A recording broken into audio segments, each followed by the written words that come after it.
continuar con la lectura primero para aplicárnosla y luego para enseñar, como dijo Esdras 7:10, porque Esdras había preparado su corazón para inquirir en la ley del Señor, para poner por práctica y para enseñar a Israel los mandamientos del Señor. Apocalipsis 1:3, bienaventurado el que lee, los que oyen y guardan. Es el principal propósito, guardar y después enseñar. No hay forma de que seamos bendecidos si no nos predicamos primero a nosotros mismos, si no nos enseñamos a nosotros mismos. Entonces es el principal objetivo y luego para enseñar. Sé que muchos también han estado viviendo la experiencia de la que hemos hablado, los que han ido aprendiendo lo que es el orden del mensaje. Se han dado cuenta que de algo que siempre le he venido diciendo, que parte del sacrificio del aprendizaje, que no nos gozamos igual que los demás en los mensajes que escuchamos. No nos gozamos cuando vemos que la persona que están predicando no hablan dentro de ese orden que hemos aprendido, que no se sujetan a las reglas de la homilética, de la oratoria. Entonces, en lugar de regocijarnos, sufrimos y a veces nos convertimos en críticos, en ocasiones constructivos y en otras ocasiones despiadados. Cuando nos constituimos en críticos destructivos, cuando salimos acabando el desorden del predicador. Cuando nos convertimos en críticos constructivos, cuando aún tenemos el valor de a la misma persona que posiblemente estamos criticando, llamarlo y aconsejarlo. Y a los demás oyentes, motivarlo para que no hagamos lo mismo que hacen los demás. Precisamente, hoy vamos a hablar también acerca de la conclusión, como lo prometimos. Estuvimos hablando en semanas anteriores de la introducción al mensaje, pero también vamos todos a trabajar. Ahora mismo hay 26 conectados. Ustedes ven lo que dijimos al principio, se cumple. Cuando nosotros comenzamos esta clase, se conectaron 70, 72, 73. Ya si llegamos a 35, estamos en un éxito. Ahora mismo estamos en 27. Posiblemente algunos entren tarde ahorita y lleguemos a 35. No se sorprendan que en las 5 semanas que nos restan de clase baje a un 80, perdón, a un 20, porque ahora mismo estamos en un 50 y cuidado si menos, porque si habíamos conectado 70 y más y ahora mismo hemos conectado 27, hemos bajado mucho más de un 50%. Les decía algo que muchos conocen, son muchos los que comienzan, algunos los que continúan, o pocos los que continúan y algunos los que terminan. El refrán que nosotros conocemos dice, son muchos los que comienzan y pocos los que terminan. Gente que comenzaron aquí lleno de emoción, ya no están aquí. Ya no están aquí. Y estaban bien emocionados. Entonces, yo quiero que me levanten la mano de los 28 que están ahora mismo activos, ¿cuántos están dispuestos a terminar? 1, 2, 3, 4, 5. Oye, ay. Ah, bueno, siguen por ahí subiendo las manitos arriba. Eso es una palabra de motivación. Vamos a ver qué dice Ana Laureano, la primera que tiene. Hay muchas manos levantadas y todavía la clase no ha comenzado. O la mano levantada es para decir que van a decir. Ah, ok, pero me refería a puñito arriba aquí porque tienen la mano levantada para participación. Ok, entonces, ya entendí. Ellos te levantaban la mano, por eso yo levanté la manita. Ustedes levanten la mano los que van a terminar. Sí, no me di no me di a entender. Lo que quise fue que di un puñito arriba. Sí, pero muy bien, muy bien. Me gozo de ver todas esas manos levantadas. Y esto lo decimos a manera de motivación porque son muchos los que se quedan en el camino.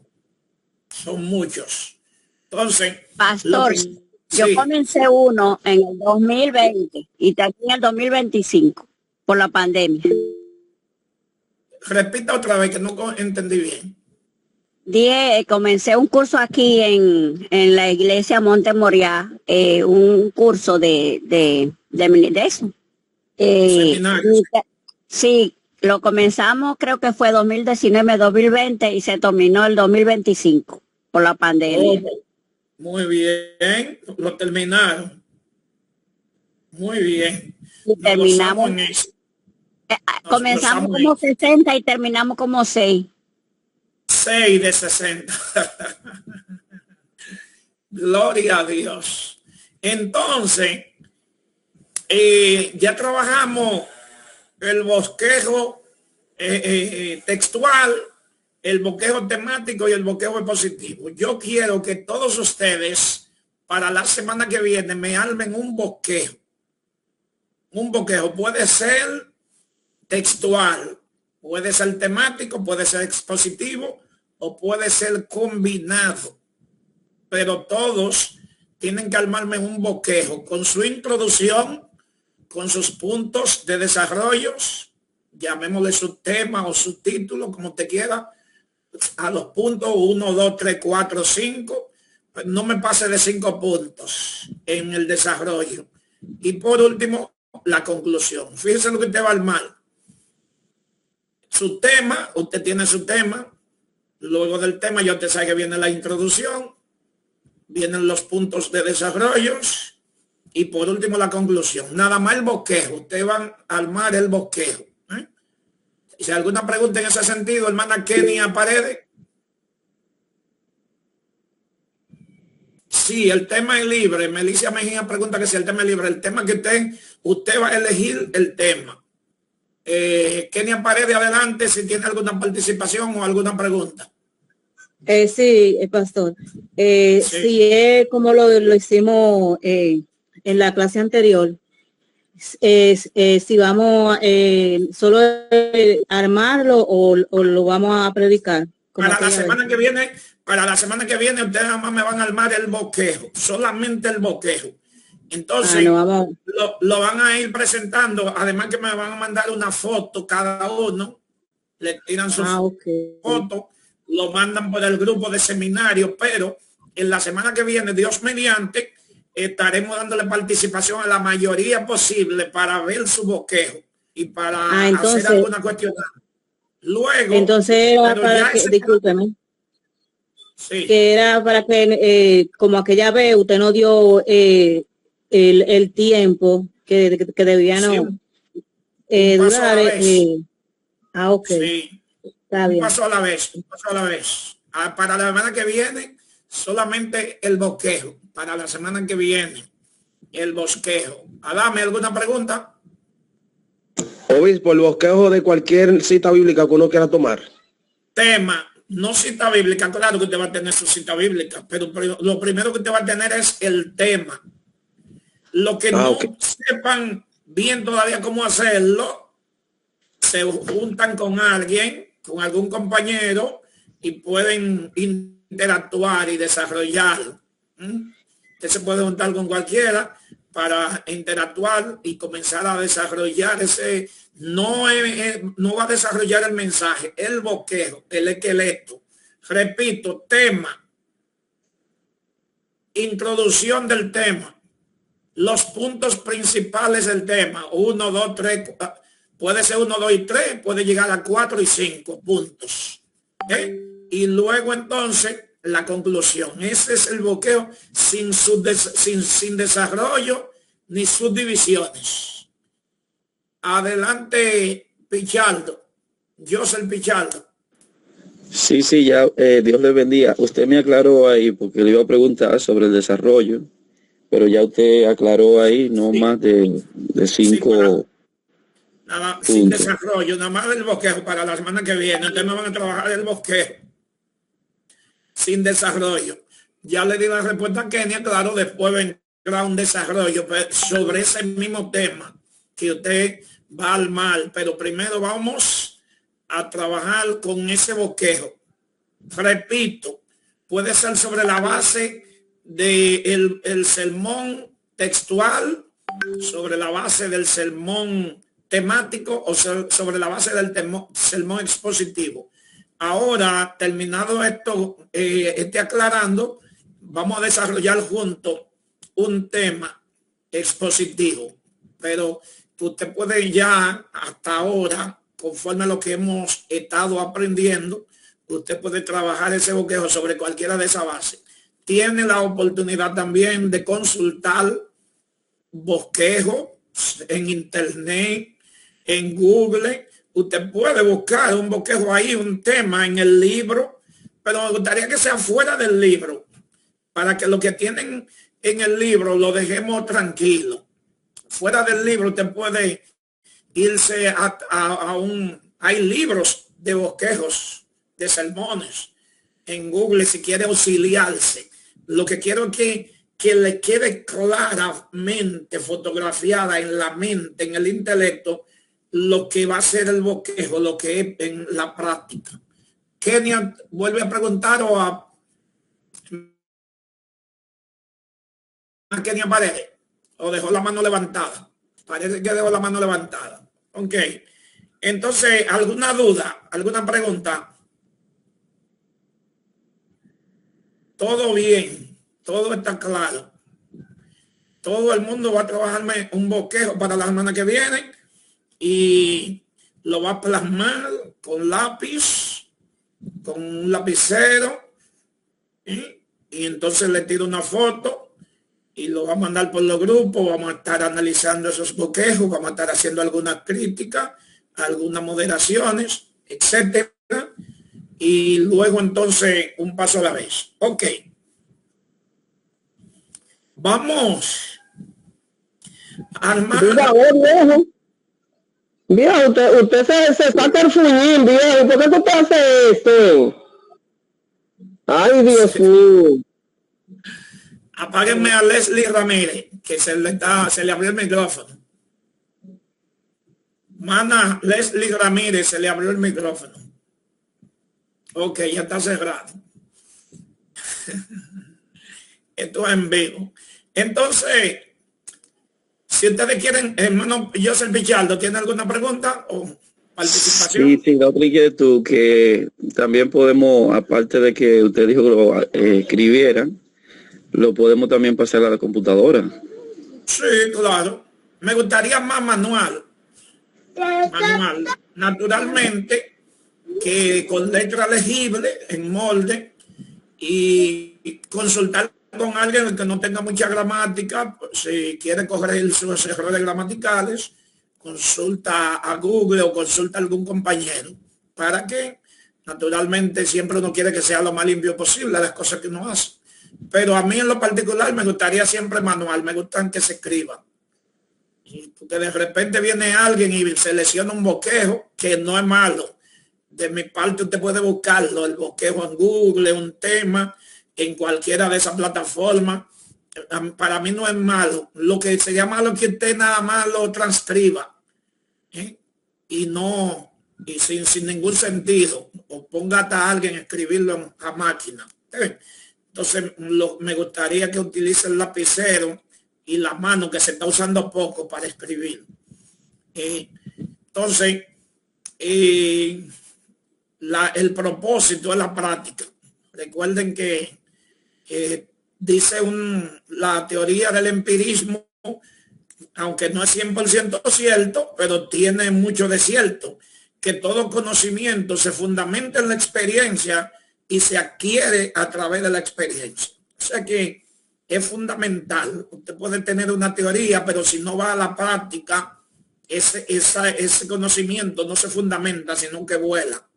Usted aprendió teoría, pero no practicó. Y eso funciona en todas las áreas de la ciencia. Lo que fundamenta el conocimiento es la práctica, que se convierte en experiencia por el tiempo. Entonces, podemos señalar, vamos a señalar cualquier personaje bíblico del Antiguo Testamento. A mí siempre me llega a la mente Elías, profeta Elías. Cualquier personaje del Antiguo Testamento, hay diversidad de material para predicar un mensaje. Puede ser un personaje hasta de los más anónimos. Hay muchos personajes que parecen anónimos en la Biblia. Sin embargo, usted agarra cualquiera y siempre va a encontrar muchísimo material. Si hablamos de Elías, el profeta, no solamente un sermón, podemos escribir libros. Algunos dirían, bueno, pero solamente hay como 3 capítulos de la Biblia dedicados al profeta Elías. Libros se pueden escribir, pero no vamos a escribir un libro, vamos a elaborar un sermón expositivo. ¿Quién recuerda la definición de un sermón expositivo? ¿A qué llamamos un sermón expositivo? A ver.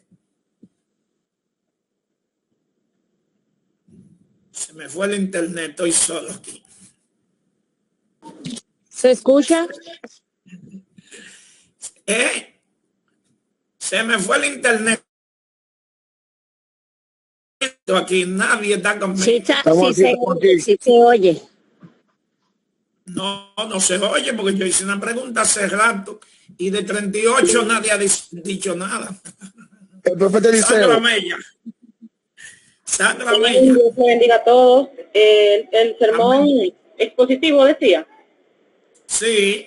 El sermón expositivo, bueno, podemos decir que en este tipo de mensajes se toma la idea de un texto, la idea central, y este texto se expone... No, volvamos atrás, otra persona. Mélida Mejía, adelante. El mensaje positivo es donde expone algo que quiere mostrar. Es una idea central en la que se explica el contexto histórico gramatical de algo que sucede, algo que quiere impactar. Eso es el texto expositivo, donde se quiere plasmar con palabras y forjar ideas en la mente de quien escucha. Eso es verdad, pero quiero una definición más concreta. Ana Laudiano, adelante. Dios les bendiga. Yo tengo aquí Amén. Que el sermón expositivo es cuando se toma un texto o un pasaje largo de la Biblia. Eso también es verdad. Adelante, decide María. Sí, Ana ya se me adelantó, era algo similar que iba a decir. Francesca Santana. Yo no había visto a Francesca Santana en esta clase. Usted es nueva aquí, Francesca. No, pues yo entro siempre, lo que pasa es que participo poco. Eso es. Adelante, mi hermana querida. Dice que el sermón expositivo es un estilo de predicación que expone fielmente el significado de un pasaje bíblico. Es decir, que el sermón expositivo explica qué dice el pasaje bíblico en el que se centró, desarrollando su contexto y todo su trasfondo. Eso es verdad, pero también expone una historia bíblica, expone una parábola, expone una vida. Si nosotros agarramos al profeta Elías, no vamos a coger un solo pasaje, pero vamos a exponer la vida de Elías, el ministerio de Elías, y cogemos a David, vamos a exponer la vida de David, que no se fundamenta en un capítulo, sino en libros. Podemos coger la vida de Salomón y exponerla. Es un mensaje expositivo donde se pone a sí mismo, bien es cierto como respondieron, pero va más allá de un capítulo. Se puede ser una parábola. Usted dice, déjame predicar la parábola del trigo y la cizaña, y usted va a exponer esa parábola. Usted dice, voy a predicar sobre los talentos, una parábola, sobre la trama perdida. Voy a predicar sobre María, la madre de Jesús. Yo voy a predicar sobre María, la hermana de Aarón y Moisés.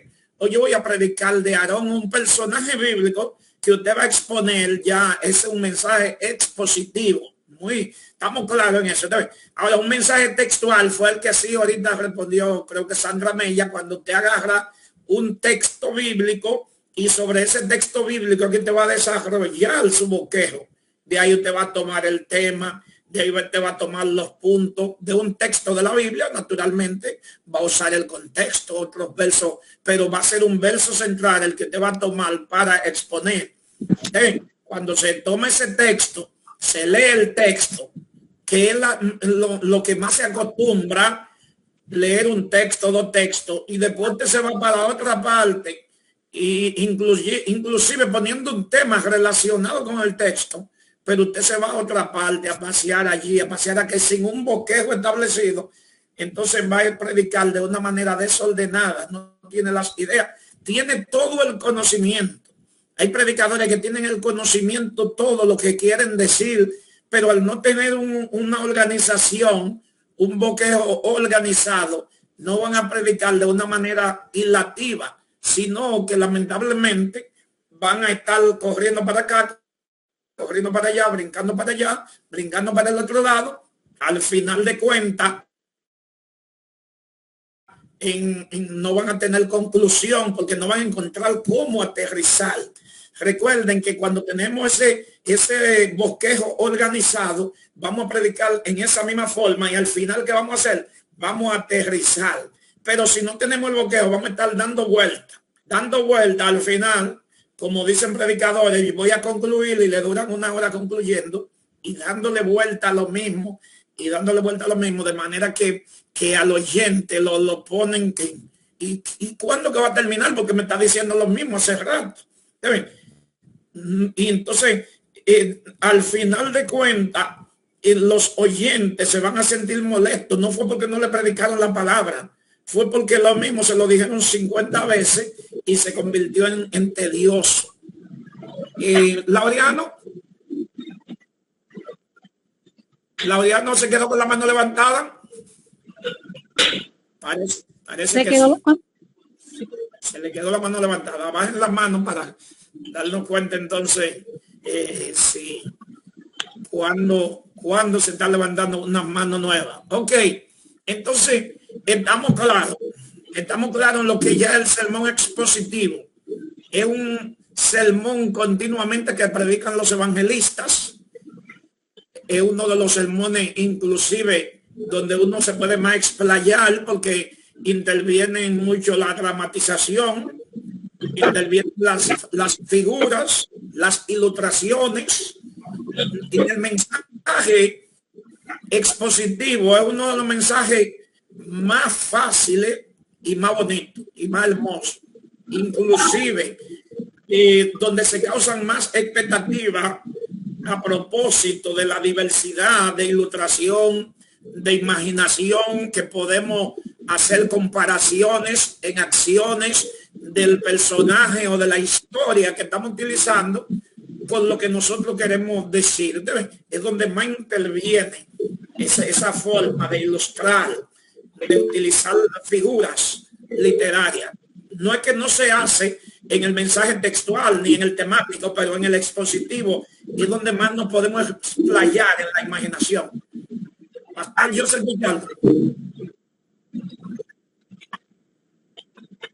Cristina de la Cruz. Amén, ¿me escucha? Bueno. Sí, adelante, Joseph. Amén. Con relación a lo que usted está diciendo sobre el mensaje expositivo, donde se narra la historia, algo así. Por ejemplo, Esteban, cuando está predicando, su mensaje es positivo, o sea, allá en Hechos. Claro que sí, se playa por toda la historia del Antiguo Testamento de una manera magistral, como lo recoge el escritor sagrado, que en este caso es Lucas. Sabemos que normalmente está escogiendo un resumen de la predicación de Esteban, pero claro, vemos a Esteban de una manera, repito, magistral, trayendo la historia desde el Antiguo Testamento y atravesando hasta demostrar que Jesús era el Mesías. Ese era el objetivo del mensaje de Esteban, demostrar que Jesús era el Mesías. De una manera muy ordenada. María Magdalena. Amén. Pastor, Dios le bendiga. Y el mensaje de Pedro cuando se convirtieron las 3,000 personas, ¿cómo era? ¿Eres positivo también? Es positivo, naturalmente. Sí, pone Joel capítulo 2 de una manera magistral, llevando hasta Jesús también con el mismo propósito de demostrar que Jesús era el Mesías. De una manera, ustedes podrán observar que la mayoría de los mensajes evangelísticos son mensajes expositivos. Repito, es el mensaje más fácil de predicar, es donde más intervienen las figuras. Repito, y que quede claro, no estoy diciendo que en el mensaje temático y en el mensaje textual no intervengan las figuras, pero donde más interviene la ilustración, donde más interviene la figura, donde más interviene la imaginación de nosotros como predicadores en el mensaje positivo, por las mismas comparaciones, sirva la redundancia, que son figuras literarias cuando hacemos comparaciones, sea tácita o no. Entonces, ustedes observarán, mire, por ejemplo, tomen nota, al armar un mensaje expositivo, por ejemplo, nosotros con estas podemos decir que son preguntas o interrogantes, funcionan para cualquier mensaje, funcionan para armar cualquier bosquejo. Por ejemplo, ¿quién fue? En este caso vamos a decir que vamos a hablar de Elías, vamos a exponer del profeta Elías. Usted va a buscar material preguntando ¿quién fue Elías? Ya usted se va al diccionario bíblico, se va a cualquier comentario, se va a cualquier libro de cualquier escritor que hable de Elías, de dónde nació Elías, posiblemente, de dónde era, de qué punto geográfico. Ya usted tiene material con esa pregunta, ¿quién fue Elías? Para armar ¿qué? El bosquejo, ¿verdad? Usted se puede preguntar ¿cuál fue el carácter de Elías? Y usted va a investigar de eso. Pusimos a Elías como ejemplo, puede ser de cualquiera, puede ser de Pablo, puede ser de Pedro, puede ser de cualquier figura bíblica que usted quiera fundamentar el mensaje. Al final de cuentas, en la conclusión del mensaje, a quien vamos a exaltar es al Señor, siempre, en toda conclusión. Por eso estamos predicando no a Elías, estamos predicando a Elías en alguna forma como un antitipo o como un tipo, no como persona, sino su enseñanza de lo que es la enseñanza de Cristo, y cuando funciona la persona también, siempre. Entonces, ¿cuál fue el carácter de Elías? En una exposición, usted le da, además de conocimiento al oyente, le da belleza al mensaje cuando usted habla de cuál fue el carácter de Elías. Todo hombre tiene un carácter, y cuando usted investiga y va a ver que el carácter de Elías fue un hombre de carácter indomable, pero que como hombre también tenía sus debilidades de melancolismo. Usted puede hablar dentro del carácter los diferentes temperamentos que actuaban en el profeta. ¿Okay? Pero esto funciona no para Elías, para cualquier personaje que usted vaya a utilizar en su mensaje. ¿A quién le habló? ¿A quién le habló el profeta Elías? Material en cantidad, para usted puede, dentro de los puntos que usted vaya a establecer, un resumen a quién fue que Elías le fue con el mensaje, y usted va a descubrir muchas cosas, porque Elías le habló al rey Acab públicamente, en cierto modo, porque podemos decir que le faltó el respeto al rey, etcétera. Y usted va a buscar preguntas y respuestas, porque si la Biblia dice no le faltará el respeto a un príncipe de tu pueblo, en cierto modo el profeta Elías y respetó al rey, públicamente lo humilló, etcétera. Usted va a tener material para usted trabajar, como decíamos la semana pasada, en el que usted va a meditar después de usted elaborar. Pero No estamos ahora mismo haciendo un bosquejo. No sé si usted me está entendiendo y me perdonan la forma en que siempre hago esa inquisición. No sé si me están entendiendo para llamarle la atención. No estamos haciendo un bosquejo. Nosotros aquí ahora mismo estamos estableciendo preguntas para después que tengamos una respuesta a toda esa pregunta, nosotros ordenar el bosquejo, el esqueleto. Causas o cuándo. Ese cuándo no lleva a un contexto histórico, la fecha en que Elías habló, a qué parte del reino habló, porque recuerden que en los tiempos de Elías, Israel, la nación, la tierra de la promisión, estaba dividida en dos, en el reino del norte y en el reino del sur. Aquí te va a identificar los que no lo saben, porque todavía no han determinado cuál era el punto geográfico. En este caso te va a decir, pero mira, ahora yo estoy entendiendo que el profeta Elías era en el reino del norte. El reino del norte fue el reino de las 10 tribus que se llevó Jeroboam cuando el reino a Roboam, pero que ya había sido profetizado por palabra de Dios a través de aquel profeta Ahías. Recordarán que después de anciano perdió la vista y Jeroboam mandó donde él a su mujer disfrazada, que el profeta le dijo, entra, mujer de Jeroboam. Entonces usted va identificando y va ampliando el conocimiento, pero a través de qué? De la misma investigación, por preguntas que usted se está haciendo.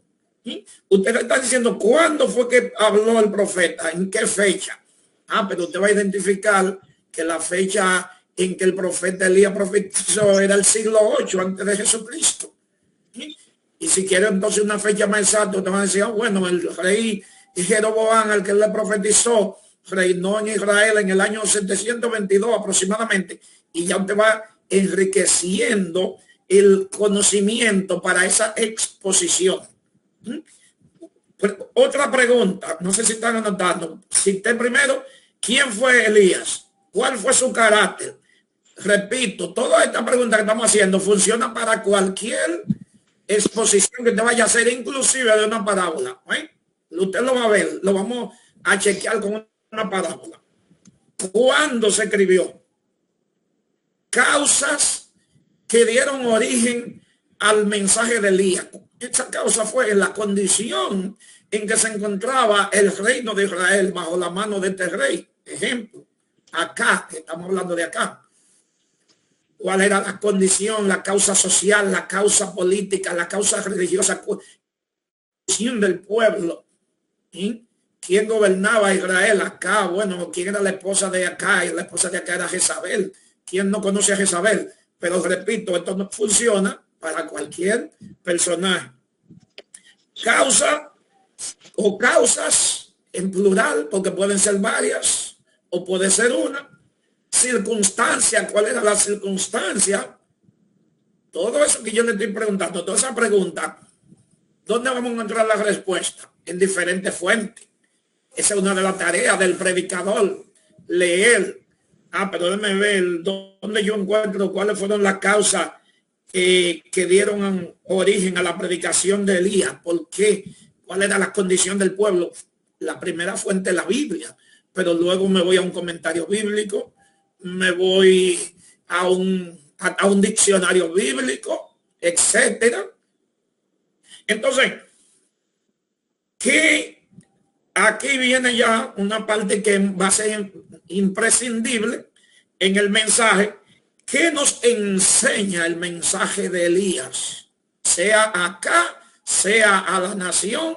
¿Qué nos enseña el mensaje que él predicó? Aquí yo vengo con aplicaciones, porque no puede haber un mensaje sin aplicaciones. Recuerden que la semana pasada decíamos que las aplicaciones podemos llevarlas de una manera resumida en la conclusión del mensaje. A mí me encantan las aplicaciones. En cada punto usted puede hacer aplicación. Por ejemplo, usted está tratando un punto y si usted siente que puede hacer una aplicación de ese punto que está tratando, inclusive de un contexto geográfico, usted puede hacerlo. A mí me gustan, en la conclusión, me gustan mucho las aplicaciones porque es el mensaje final. O al final de cuentas, ese es el mensaje. ¿Cuál es el mensaje? Las aplicaciones. Ahora vamos a hacer una pregunta, por si acaso hay gente aquí, porque habemos 43 conectados hasta ahora. Vamos a hablar de aplicación. ¿Quién me dice qué es una aplicación del mensaje? Vamos a ver, mano levantada, deciré María. Sigan levantando las manos. Vamos a entrar en debate. La aplicación viene siendo la enseñanza. Adelante, deciré. La aplicación es la enseñanza que se lleva del mensaje. O sea, lo que se quiere dejar dicho, ya sea de una historia de la Biblia, lo que representa en la actualidad, en la vida presente del creyente. Una forma de decirlo. Adelante, mi hermano Jason Charles Gil desde Puerto Rico. Dios bendiga, pastor. Amado mío, y para todos. Sí, la aplicación es más. Aquí, haciendo saber, Jason, que nada más no es de República Dominicana que estamos aquí. Amén, amén.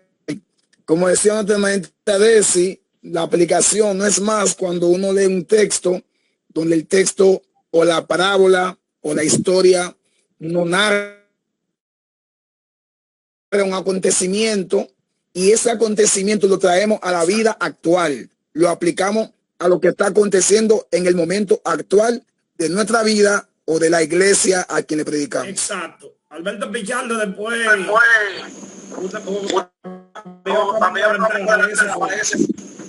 Amén. Lo mismo que dijo Desi, lo mismo que dijo.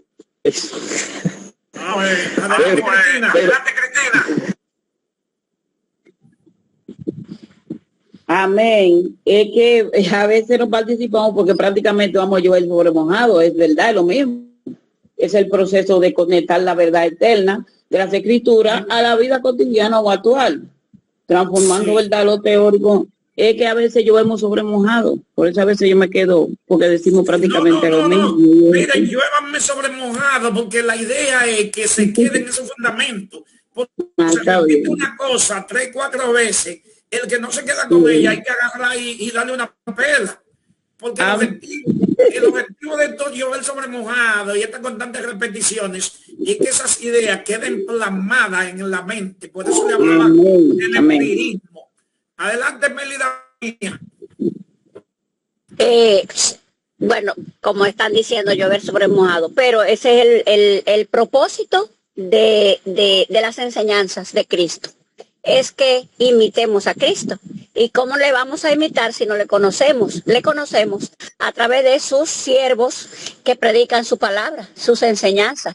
El que no moldea su carácter después de ser cristiano no puede ser converso. O sea, nos arrepentimos, pero no nos convertimos. Entonces, nos convertimos. Pero, perdóneme, eso es lo que quiero llegar. Voy a llegar. Sí, yo sé. Melida no me está escuchando. Discúlpenme, pero como que se me salió del contexto, porque estamos hablando de la aplicación. ¿Qué es la aplicación? Pues ustedes ven la importancia, por lo que queremos que se repita. A eso quiero llegar. Sí, pero escúcheme ahora. Ya en resumen se dijo que la aplicación es traer la enseñanza, lo que en este caso de Elías, lo que Elías le predicó al pueblo de Israel, al rey Acab, traerlo al contexto actual. Es lo mismo que contextualizar. Cuando contextualizamos, traemos una transformación de una enseñanza a lo que queremos aplicar a nuestra vida. Entonces, cuando hablamos de aplicación, estamos diciendo que esas cosas que pasaron allá, ¿cómo se aplican a nosotros? ¿Qué me enseñan a mí? ¿Qué me está enseñando? Por ejemplo, la reina Jezabel dice a su siervo: así me haga Jehová y aún me añada, si mañana a esta hora la cabeza de Elías o la persona de Elías no va a ser como uno de los profetas que él destruyó. ¿Cuál es la aplicación de eso a nuestra vida? Ejemplo, ¿cómo yo aplico la palabra de Jezabel? ¿Cómo la contextualizo a nuestra vida? Miren cómo la contextualizamos. Cualquiera diría, pero ¿cómo se contextualiza lo que dice Jezabel a nosotros? Fácil. Lo que Jezabel dijo no se cumplió sobre Elías. No se cumplió. ¿Por qué? Porque Jehová estaba con el profeta. Y a Jehová estar con el profeta, la palabra de Jezabel son de maldición al profeta y no se cumplieron. Entonces, ¿cómo lo contextualizo? Que cualquiera que hable una maldición contra mí, cualquiera que mande una enviación contra un siervo de Dios que anda ordenadamente en los caminos del Señor, no se va a cumplir. ¿Qué contextualización? De una manera, algo negativo, nosotros lo traemos acá y podemos decir, así como no se cumplió lo que dijo Jezabel sobre el profeta, así tampoco se va a cumplir contra mí cualquier maldición, cualquier enviación, cualquier cosa. Por ejemplo, yo puedo concluir en un mensaje, fíjese, diciendo, como dice el salmista, aunque no temerá mi corazón, aunque se levante en guerra, yo estaré confiado, porque cuando se levantaron contra mí los malignos, mis angustiadores y mis enemigos para comer mi carne, tropezaron y cayeron. Porque así como Jezabel no pudo con todas las enviaciones de maldición contra el profeta Elías, así ninguna maldición va a poder alcanzarme, porque yo estoy en la mano del Señor. Eso es una aplicación. Yo sé que quieren seguir en ese sentido. Vamos a dar más a Daniela. Y no sé si a Cristina se le quedó la mano levantada o va a participar otra vez. Daniela Matos. Dios le bendiga a todos. Bueno, una aplicación, yo entiendo que es un ejemplo, si yo estoy predicando con el Salmos 125, capítulo 1, que dice, los que esperan en Jehová, ¿verdad? Serán como monte de Sión. Entonces, yo puedo aplicarle, y usted, querido amigo, ¿quieres esperar en Jehová? ¿Quieres ser como el monte de Sión? Eso yo entiendo que es como una aplicación. Bueno, vamos a escuchar. Bueno, parece que no sé, Jason Charlie, Dionisio Peña y Alberto Pichardo. Sí. Adelante. Amén. Dios bendiga. Quiero tocar el punto que tocó la sierra, que es el Salmo 127, ¿verdad, pastor? Salmo 125. 125, para esclarecer esa parte de la aplicación, donde enseña y dice que lo que esperan en Jehová, porque estoy aquí, lo que esperan en Jehová son como el monte de Sión, que no se mueven, sino que permanecen para siempre. La aplicación aquí sería, luego que uno ya puede enseñar al pueblo que todo hombre de Dios, toda mujer de Dios o todo siervo que espera en Dios va a permanecer en la promesa y esperanza en Dios. Vaya redundancia. Ahora, al amigo que no es siervo de Dios aún, decirle, amigo, es posible que tú esperes en alguien y esa persona te falla. Ahora, si tú esperas en Dios y confías en Jehová, será como el monte de Sión, que no te vas a mover, sino que vas a permanecer para siempre. O sea, que vas a vivir eternamente, aunque puedas morir mañana. Es un tipo de aplicación. Amén. De verdad, se ve todo bien bonito, pero usted sabe que el texto ahí en Salmo 125 está muy directo. Muy directo. No una aplicación, es un mensaje directo para todo el que lo lea. Si tú esperas en Jehová, tú vas a tener una firmeza. O sea, hay un mensaje directo. No sé si puedo aclarar esto. La aplicación son cosas que no fueron directamente para nosotros, pero que tienen una aplicación a nuestras vidas. ¿Me explico? Lo que Elías le dijo a Jezabel, como yo decía ahorita, no fue para nosotros. Fue lo que Jezabel dijo para Elías, fue para Elías. Pero eso que ella hizo se aplica a nosotros, como yo lo explicaba. Así como no le cayó a Elías la maldición ni la ira de Jezabel, porque Elías estaba en la mano de Dios, así también a mí así también a ti, hermano, así también, amigo. Si tú estás en la mano del Señor, el enemigo se va a levantar contra ti como Jezabel se levantó contra Elías, pero no te va a tocar. Me explico. La aplicación no era, el mensaje no era para mí, pero trae una aplicación para mí y trae una aplicación al contexto actual. Lo que el Salmo 125 dice es un mensaje directo para todo el mundo. El que confía en Jehová es como el monte de Sión. Eso es para ti, para mí, para aquel, para Elías. ¿Ve? Eso es directo. Hay mensajes que están directos. La aplicación es que eso que no era para mí quede claro, pero se aplica a mí, se aplica a aquel de tal manera, de una manera comparativa. Así como David derribó al gigante Goliat, amado hermano, amado amigo, tú y yo podemos derribar a los gigantes por esa misma fe que caracterizó a David, que creyó que con esa onda él podía derribar al gigante porque con él estaba Jehová. Así como Jehová está con nosotros, no importa el gigante que se levante, nosotros podemos derribarlo. Eso es aplicación. Me explico. Vamos a ver si estamos claros.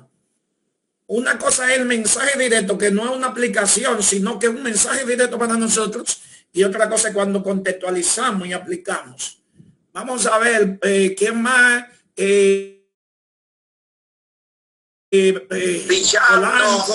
Pichardo. Adelante. Polanco, oye, ok, sí, pastor. Entonces, pastor, esa parte, de acuerdo que en lo que usted pues está desglosando, en la parte de Elías, que habló de, por ejemplo, de quién era Elías, a quién le habló, dónde. Entonces, esa parte que usted...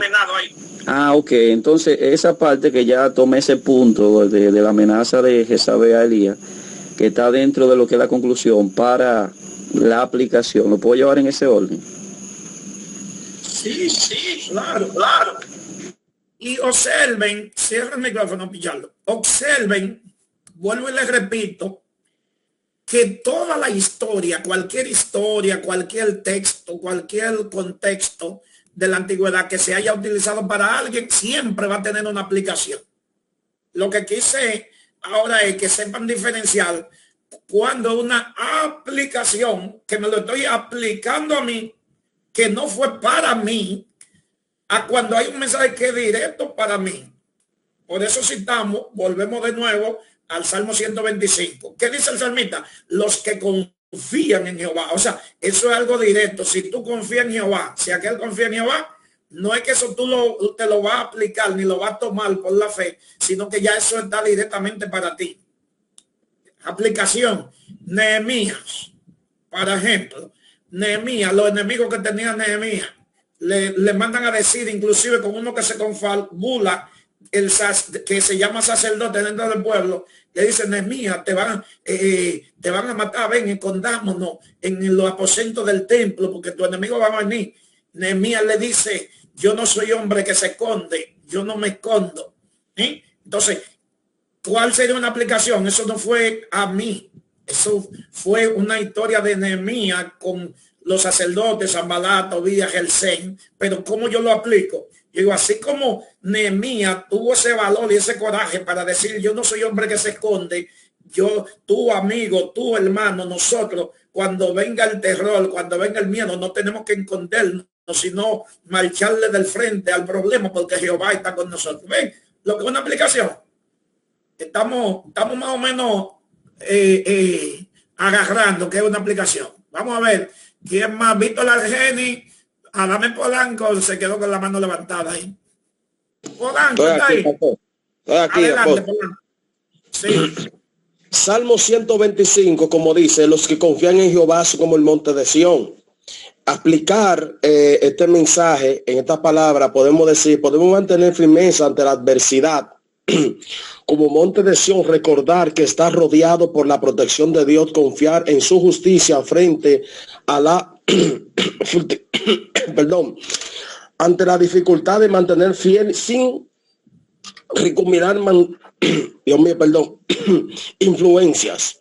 También después participa. Adelante, mi hermano Argeni Polanco. Amén, Dios le bendiga a todos. Agua, Polanco. Sí, adelante, mi hermano. Pastor, La aplicación, yo quiero hacer una pregunta. La aplicación va de mano con la enseñanza. O sea, después de la enseñanza... Claro que sí, porque la aplicación es una enseñanza que usted está dando. Cuando usted, como predicador, como maestro, como enseñador, viene a hacer una aplicación de una historia, de una escena, está dando una enseñanza. Claro que sí, claro que sí. Si ustedes quieren, seguimos, porque se nos vaya el tiempo ahí.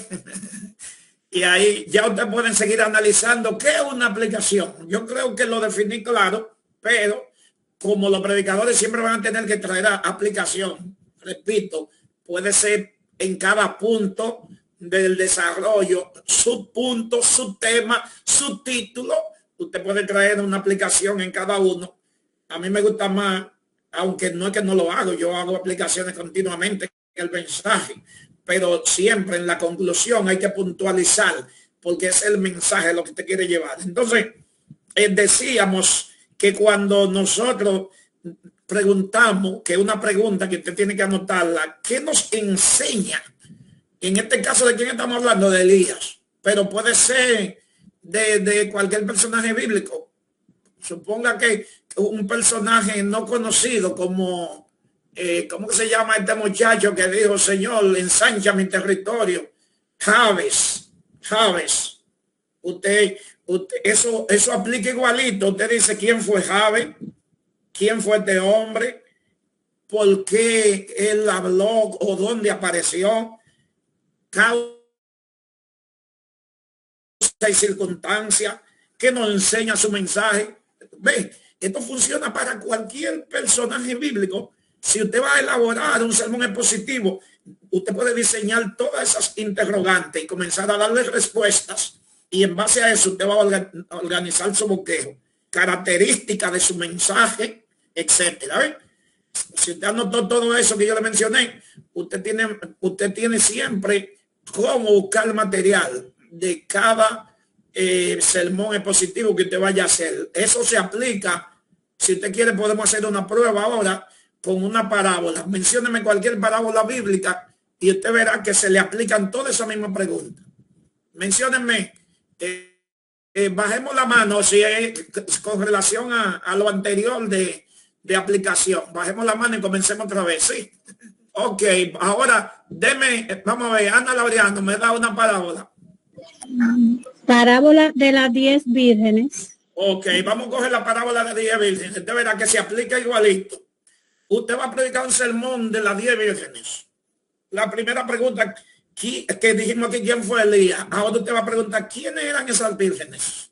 Igual, usted va a comenzar en la Biblia y en materiales extra bíblicos a buscar a qué se refieren estas 10 vírgenes. ¿Quiénes eran estas 10 vírgenes? No eran, usted se va a dar cuenta que no eran personajes real, sino que era una parábola, una representación, una figura. Entonces, usted va a comenzar, ahí vale la pregunta, ¿quiénes eran estas 10 vírgenes? Pero también, ¿qué representan estas 10 vírgenes?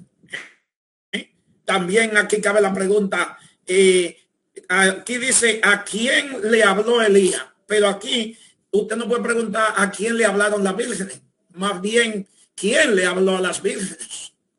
Que también es la misma pregunta de una manera inversa. ¿Quién le habló a las vírgenes? ¿Cuál era el carácter de las vírgenes? Igual. Usted va a encontrar que hay dos caracteres diferentes. 5 tenían un carácter de prudencia y 5 tenían un carácter de insensatez.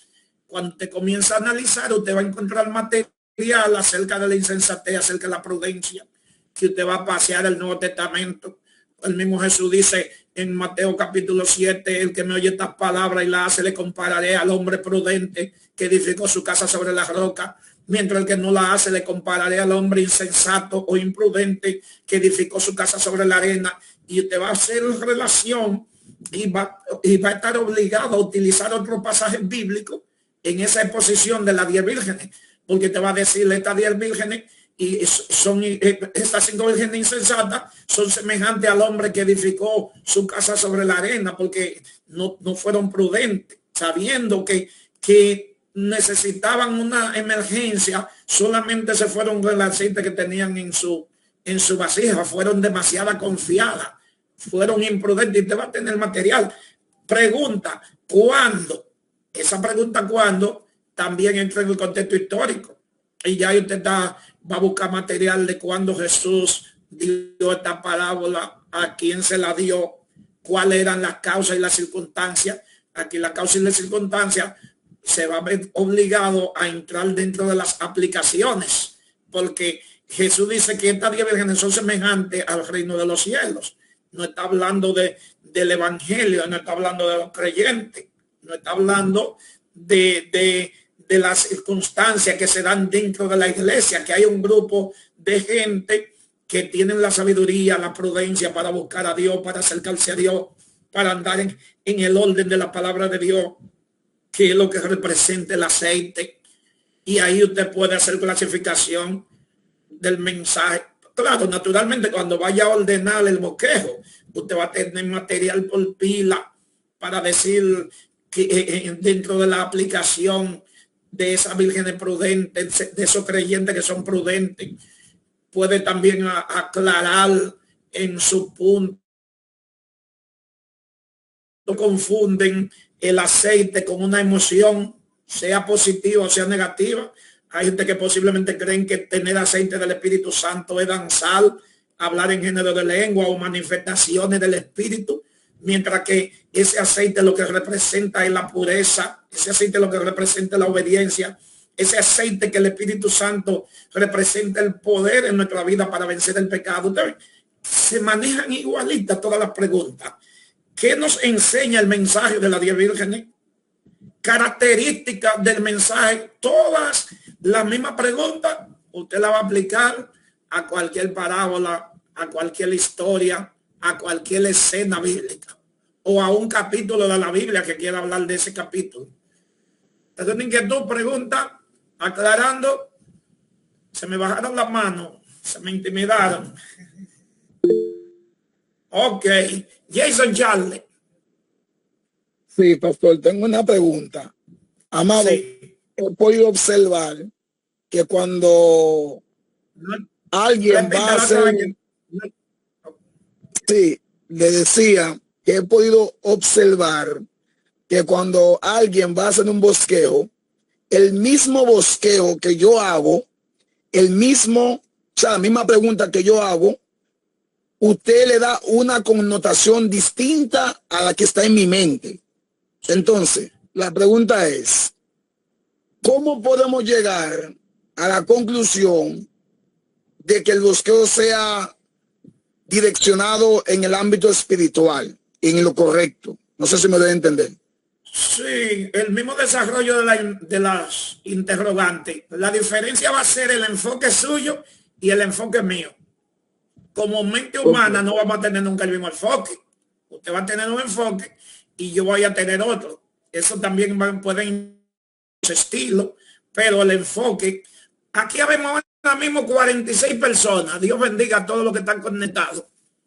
Los Amén. 46 hacemos el mismo bosquejo, o más bien, yo hago un bosquejo y se lo doy a ustedes para que ustedes lo desarrollen y cada uno lo va a desarrollar de manera diferente. Ahora, el desarrollo siempre va a ser sobre la base bíblica, pero el enfoque no va a ser el mismo. ¿Ve? Eso es natural, eso no tiene ningún inconveniente en eso. Inclusive eso está bueno, porque yo puedo coger un bosquejo ajeno, pero yo no voy a predicar lo mismo que él tenía en mente. Yo voy a desarrollar aquel bosquejo, haciéndome las preguntas, haciendo las investigaciones necesarias, el mismo bosquejo, con los mismos subpuntos, pero con un enfoque, sea verbal, aunque el mensaje sea el mismo. Porque, ejemplo, vamos a decir que vamos a predicar Jesucristo es el Mesías. Ese es el tema. Todos tenemos el mismo tema. Todo al final de cuentas vamos a demostrar que Jesús es el Mesías. Pero el enfoque que vamos a dar va a ser diferente. Las palabras que vamos a utilizar las vamos a utilizar de manera diferente. Pero al final de cuentas vamos a aterrizar en ese mensaje de que Jesucristo es el Mesías. Vamos a aterrizar diciendo lo mismo. En conclusión, Jesucristo es el verbo que se hizo hombre y que al final de cuentas entregó su vida para salvar a toda la humanidad. Todos vamos aterrizar ahí. Entonces, no es malo. No es malo. Ven acá, toma. Ven aquí, toma, ven. Se le quedó encendido Jason el micrófono.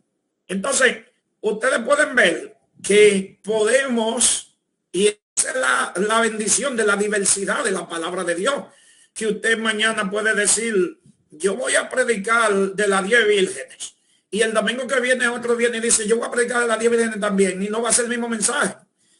El pueblo va a recibir diferentes mensajes de diferentes predicadores. Ahora, si soy yo que lo predico, puede ser que ponga una palabra aquí y otra allí, pero siempre al final de cuentas voy a decir lo mismo, porque voy a decir lo que ya desarrollé.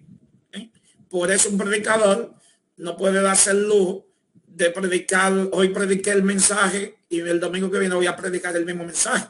Puedo predicarlo en 2 años, pero no tan rápidamente, bueno, porque van a haber personas diferentes, porque van a haber otro público diferente, y el mismo público que puede estar ahí, que ya una vez me escuchó, ya de todas maneras va a escuchar un mensaje fresco, aunque sea el mismo tema. ¿Okay? O sea que eso es muy importante. Entonces, terminando con esta parte, para armar el bosquejo, ustedes ven, ya tenemos el material. Ahora, ¿qué vamos a hacer? Nosotros ahora tenemos que ordenar ese bosquejo, ordenar el bosquejo. ¿Cómo podemos ordenar este bosquejo? Vamos a ordenar juntos un pequeño bosquejo expositivo. Acá, usted tiene el lapicero. Vamos a decir que el tema es ese mismo, Elías. ¿Qué tema más raro? Elías. Ese es nuestro tema. Vamos a predicar sobre el profeta Elías. Es el tema central. Pero ya yo investigué quién fue Elías. Eso puede ser una introducción, porque al final de cuentas yo voy a utilizar la figura de Elías para predicar a Jesucristo. Al final, como dijimos ahorita, ¿dónde vamos a aterrizar? En la vida de Jesús, en la enseñanza de Jesús, en el evangelio de Jesús. Entonces,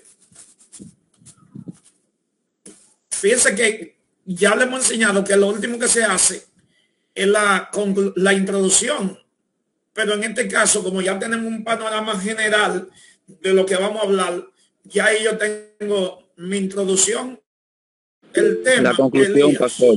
Introducción. Sandra Mella levantó la mano, adelante.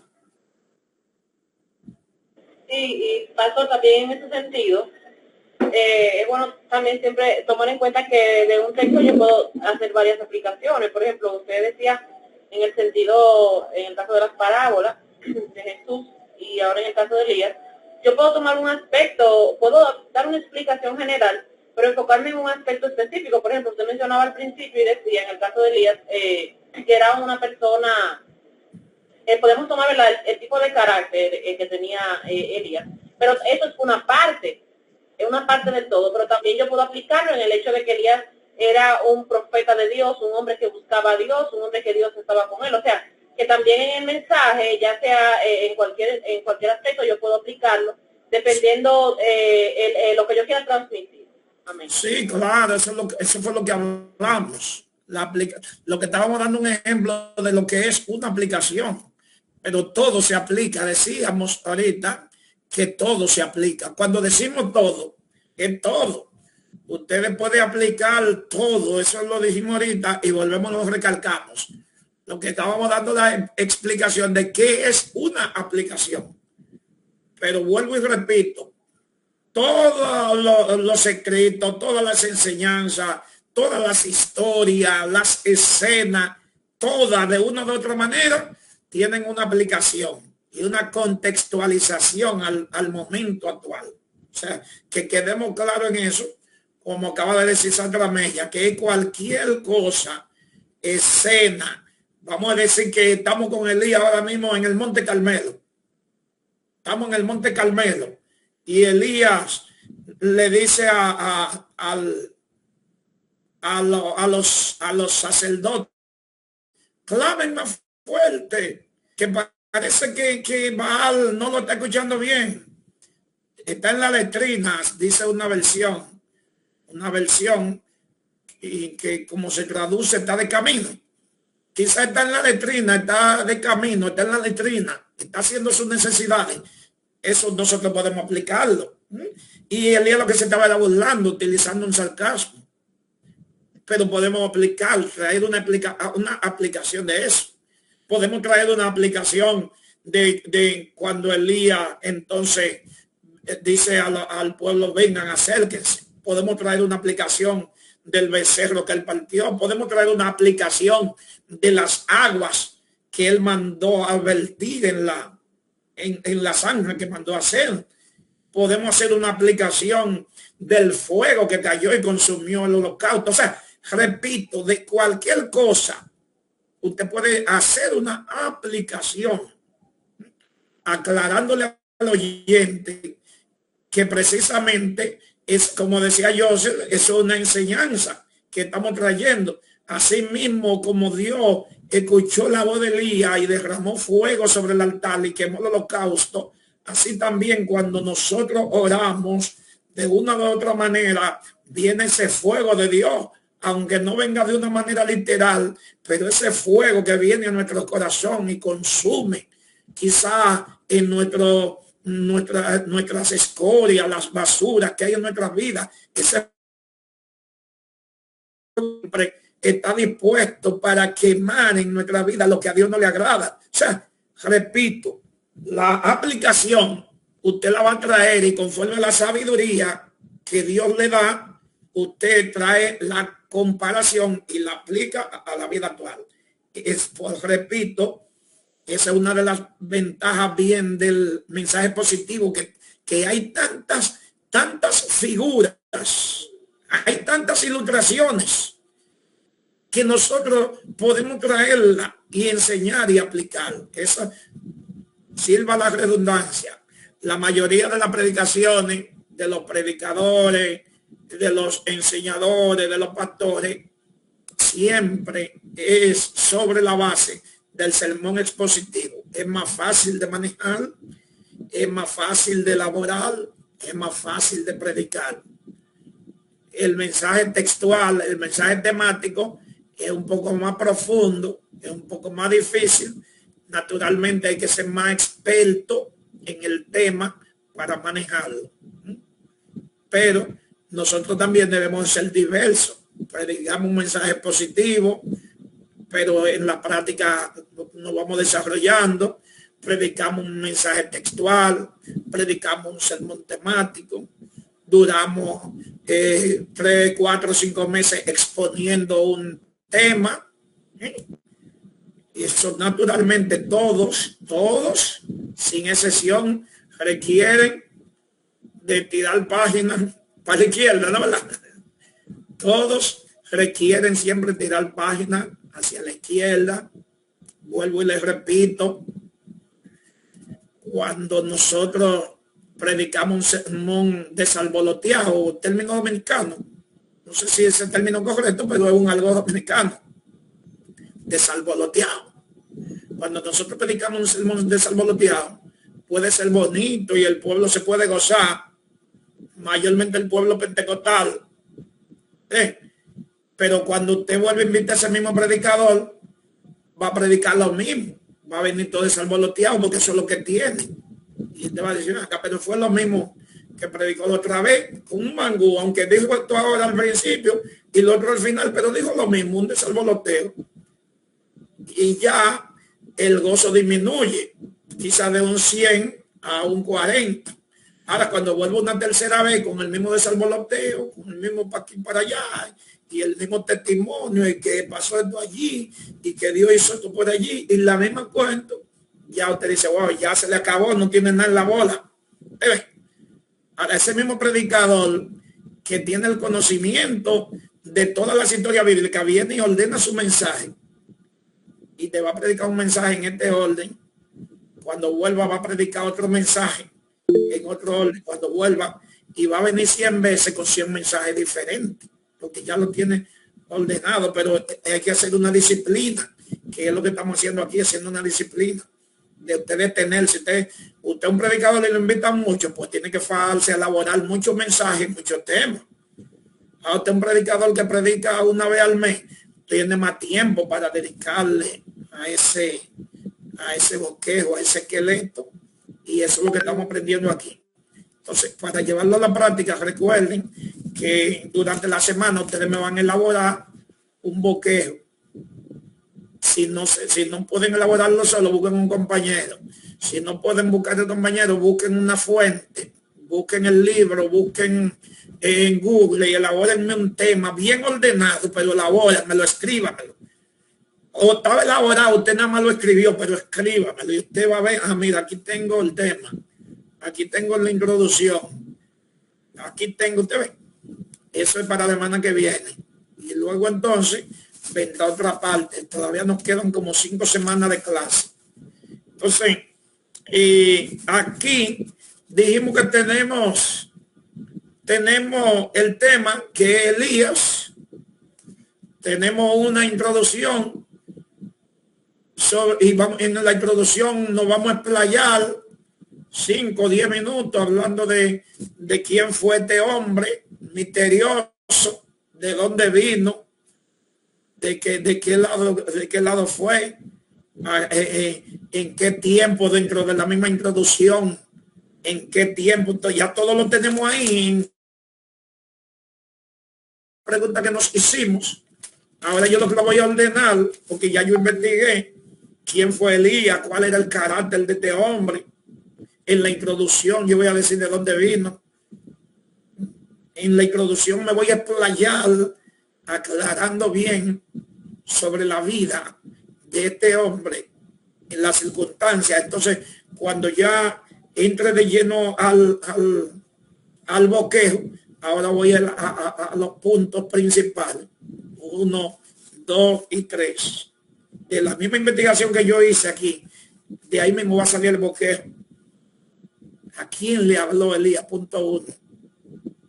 O si no, causas por las que el profeta Elías profetizó. Punto 1. Fíjense, ya mencioné 2.1 y puedo seguir mencionando. ¿Cuál era la condición del pueblo de Israel cuando este hombre apareció? Estoy hablando de un punto y ya mencioné 3 posibles subtemas. ¿Ven? Entonces, cualquiera de esos que yo elija, puedo enrolar todo eso que mencioné. ¿Cuál fue la circunstancia? ¿En qué condición espiritual estaba el pueblo de Israel cuando este hombre aparece? El pueblo estaba enrolado en el pecado de la idolatría. Había altares de Baal en todo Israel. Esta mujer llamada Jezabel había llenado la nación de sacerdotes y sacerdotisas de Baal. Y todos los profetas que eran de Jehová lo habían eliminado y los que quedaban estaban escondidos.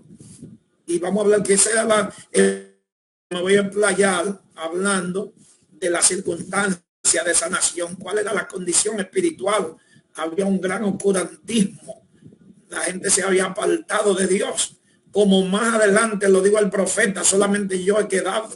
Era una situación tan paupérrima que los que eran profetas de Dios real y quedaban habían tenido que esconderse, porque estar en la luz pública significaba perder la vida. Y eso lleva al profeta a creer y entender que era solamente el que quedaba, y Dios tiene que aclararle que también habían otros. Pero el mismo Elías se preguntaba, pero si hay otros, ¿dónde están? Están escondidos. El único que estaba dando la cara era yo, y tenía razón. Entonces usted se playa ahí en ese punto. Punto número 2. ¿Cuál fue el resultado del mensaje de Elías a esta nación? Y usted ve que estamos por arriba, y en ese por arriba vamos a predicar un mensaje. Bueno, Elías llevó un mensaje de juicio. No habrá lluvia ni rocío en todo el tiempo, a menos que yo hable. No habrá lluvia ni rocío. Y ahí usted se va a playar de cuál fue la condición o cuál fue la consecuencia de ese mensaje profético de Elías, cómo cayó la nación en una situación económica tan deplorable que la Biblia dice que la gente se moría de hambre, no había hierba ni para los animales, había sequía por toda parte, etcétera. punto 3, consecuencias del mensaje positiva, consecuencia positiva, consecuencia negativa, si se le puede llamar consecuencia. Ahí también hay un término que habría que analizarlo, pero yo estoy dando la idea de un tercer punto, porque en un tercer punto hubieran consecuencias, normalmente le llamamos consecuencias a los resultados negativos, pero hay consecuencias de resultados que son positivos. Y ya en ese tercer punto, yo hago una división y digo cuáles fueron, si no le quiero llamar consecuencias, resultados. ¿Cuáles fueron los resultados negativos del mensaje de Elías? Bueno, la situación en que cayó la nación, en un estado de miseria durante 3 años y medio, donde el pueblo de una u otra manera comenzó a reflexionar. Dios preparó a esta nación para lo que venía en el Monte Carmelo, a través de una gran crisis, porque ellos pudieron ver que Baal no respondía a la súplica. En estos 3 años y medio, ¿cuánto clamaron a Baal? Y Baal, como dice el coro, no les respondió. De manera que el pueblo estaba preparado ya para un escenario como el que Dios lo preparó a Elías en el Monte Carmelo. Resultado positivo, como después de venir los juicios de Dios sobre los profetas de Baal y sobre todos lo que el pueblo adoraba, como el mismo pueblo tuvo que proclamar y decir Jehová es Dios. Ya ahí tenemos un mensaje por encima. Conclusión, aplicaciones, como dijimos ahorita. Usted puede traer diferentes aplicaciones. Ustedes, los que están leyendo el libro, vieron, no sé si han llegado ahí a la conclusión, pero de eso vamos a hablar un poco, de la conclusión del mensaje. Ahí, en el mensaje, dice el expositor de nuestro libro, el que estamos utilizando, Samuel Vila, que cuando vamos a traer una conclusión, no podemos añadir un material nuevo, sino que vamos a concluir sobre lo que ya predicamos. Aquí estamos hablando de Elías. Yo tengo que, como le decía ahorita, buena forma de concluir y traer aplicaciones. Dice Samuel Vila, yo no 100% de acuerdo con eso. Voy a decir lo que él dice. Él dice que no es correcto llevar las conclusiones anotadas y leerlas. Él presenta sus razones. Yo no estoy 100% de acuerdo, porque depende de la forma en que lo hagamos. Depende de la forma, pero si usted tiene buena memoria, usted puede anotar cuáles son sus conclusiones. Yo decía que puede ser una conclusión, 2 conclusiones y 3 conclusiones. Si te va a venir con aplicaciones, usted puede enumerarla. 1, 2 y 3. Entonces, se dice que no añada material nuevo a la conclusión. O sea, cuando usted ya va a concluir, la conclusión del mensaje no puede exceder del 10% del tiempo de la predicación. ¿Qué significa eso? Que si usted predicó 1 hora, el 10% de 60 minutos vienen siendo ¿cuántos minutos? 6 minutos. Usted puede llegar a 10 minutos en la conclusión, porque inclusive en la predicación hasta el llamado es parte de la conclusión, cuando usted hace un llamado. Pero ya usted tiene un tiempo limitado. ¿A dónde lo lleva eso? A lo que hemos dicho anteriormente. Usted no puede decir que con esto concluyo y durar media hora predicando. Es una falta de respeto al oyente. Los predicadores, la mayoría que no tienen preparación, le dicen a usted, con esto concluyo 5 veces y no concluyen. Es una falta de respeto y a la vez falta de conocimiento. Observen que todo el que dice esto, con esto concluyo, lo que vive es volviendo a pasear de nuevo, dando vueltas para aterrizar. Me gusta cómo lo presenta Samuel Vila. Lo que leyeron van a escuchar que es una repetición de lo que él dijo, que es como ese aeroplano, ese avión que se pone a dar vuelta para aterrizar. ¿Por qué ese avión está dando tanta vuelta para aterrizar? Bueno, en el caso del avión es porque no hay condiciones, porque en la base le dicen, bueno, hay una situación en la pista de aterrizaje y tiene que esperar. Entonces ese avión tiene que estar dando vueltas allá arriba. Y todo el que está montado, lo que hemos vivido esa experiencia, en algún momento como que nos ponemos hasta chivo y culebra. A mí me ha tocado durar media hora en el aire, el avión dando vueltas ahí al lado del mar y uno dice, ven aquí, ¿qué es lo que está pasando?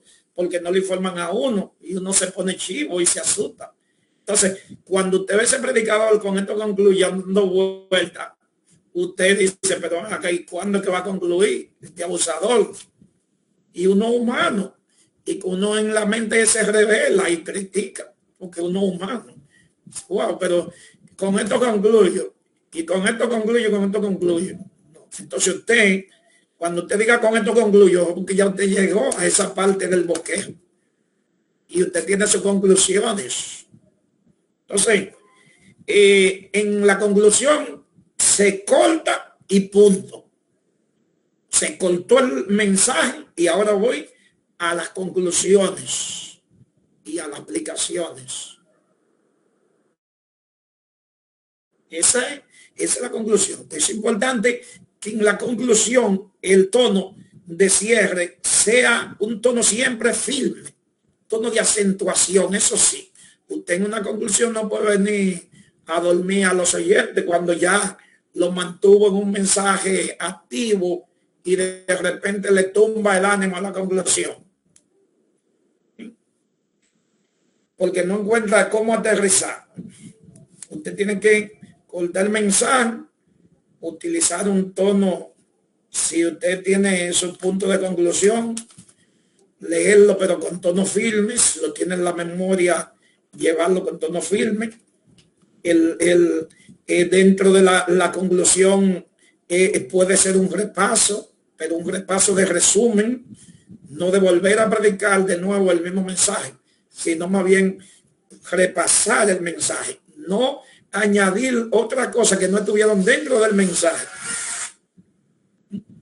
No puede añadir cosas que no estuvieron dentro del mensaje, sino las mismas puntuaciones del mensaje, como decíamos la semana pasada.